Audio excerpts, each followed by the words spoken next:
You go out with a good intention of trying something new. However, you get it wrong, you get frustrated, you suck at it, you're thinking, damn it, I want to give up. But then, after all this hard work, you make this little bit of a breakthrough and you get inspired, you get motivated, and you know because you're sucking at it that you're willing to just go at it for a little bit longer. Then suddenly it reaches this point where you don't even have to try as hard, and it comes a bit more quicker, a little bit more natural, and then you get a bit more easier, and then it becomes a bit more effortless until you start mastering it, and you're like, hang on, I've got it, it's easy, it's fun, and you can almost start telling other people how to do it.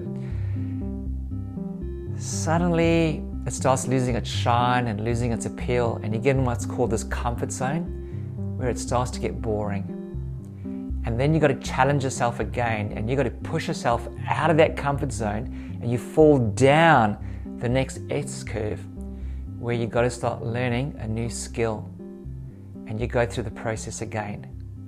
So whenever you make a change in surfing, and when I mean in surfing, I mean ombi. So if you surf a different spot, you made a change to the wave, you've got to figure that spot out. There's going to be a negative S-curve until you get the bombs.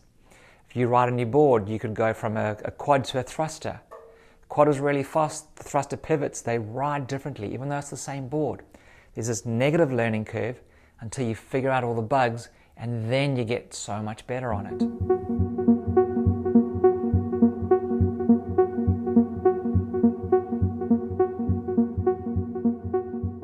There are 7 steps that you need to take to get yourself out of that comfort zone and pushing your limits.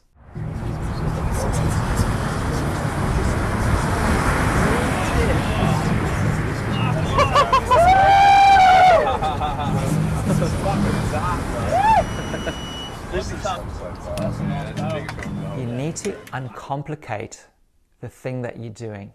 You need to be able to do less and feel more. If you do something at 100% and you get it wrong, it's really hard to measure where you went wrong. But if you do something at 60%, you've got room to move.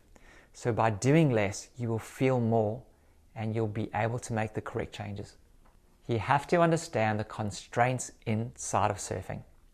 It's like playing tennis. You need to know where's out, where's in, what's over the net, what's net.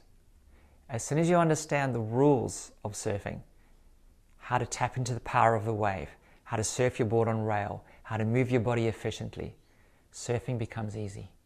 If you've got an ego, you're uncoachable. Good luck trying to surf. When analyzing yourself, you want to be objective.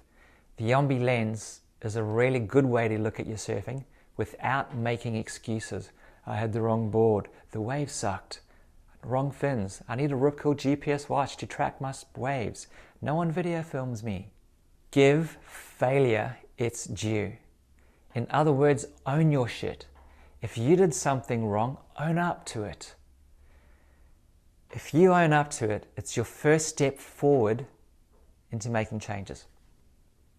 Be discovery driven and play with it. Just think of the Rip Curl search. These guys are on a voyage of discovery. They're finding waves and they're playing with it. And again, that's about being outside of your comfort zone, right? Be creative. Learn new things. You need to take the right risks. And that might be changing the line on the wave. As soon as you can drop your ego, you are ready to embrace the suck. And that can be a fun learning process. If your ego gets in the way, it will torment you, you'll make excuses, and it will suck.